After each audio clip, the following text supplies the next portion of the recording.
អ្នកគឺជាធម្មពលដ៏អស្ចារ្យរបស់ខ្ញុំ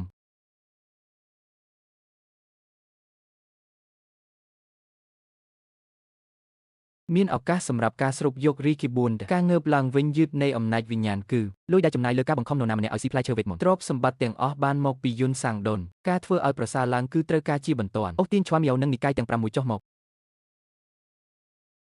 តើស្វាមីខ្ញុំសុខសប្បាយជាទេគាត់គឺជាវីរបុរសពិតប្រាកដម្នាក់សួស្ដីខ្ញុំឈ្មោះហានជីជារីករាយដែលបានជួបអ្នកនេះជាលើកដំបូងរបស់ខ្ញុំនៅទីនេះកុំបារម្ភពីអគារនេះអីលំហូរដំណើរការនេះគឺសាមញ្ញណាស់យើងនឹងទៅដល់ទីនោះក្នុងអំឡុងពេលសម្ភាសន៍អ្នកគ្រប់គ្រងអ្នកគួរតែលើកឡើងពីបទពិសោធន៍របស់អ្នកគាត់បានសុំឲ្យអ្នកឆ្លើយសំណួរផ្សេងទៀតដែលអ្នកបានសួរអ្វីក៏ល្អដែរអរគុណសម្រាប់ការចូលមកទីនេះតើអ្នកមានជំនាញពិសេសអ្វីខ្លះ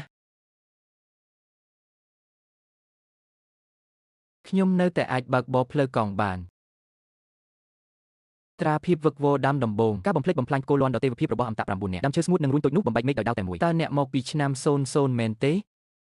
គ្មានចំណេះដឹងអ្វីទាំងអស់អ្នកសិក្សាហ្វាវូធានបានប្រឡងជាប់អស្ចារ្យណាស់មានសកម្មភាពពសាងក្រុមនៅយប់នេះពួកគេបានច្រៀងច្រើនក្នុងអំឡុងពេលសកម្មភាពពសាងក្រុមហេហេតុអ្វីអ្នកមិនជ្រើសរើសមួយដែរអ្នកចំណូលថ្មីត្រូវតែច្រៀងបទអ្នក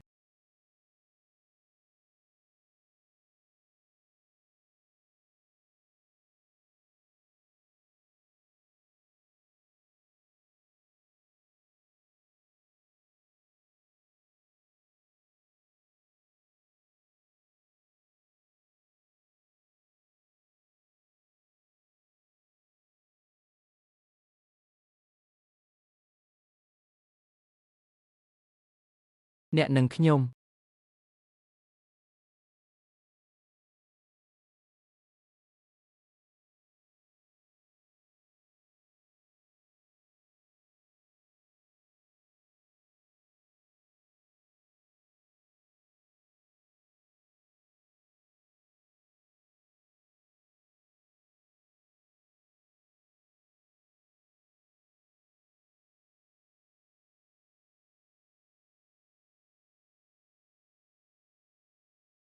អ្វី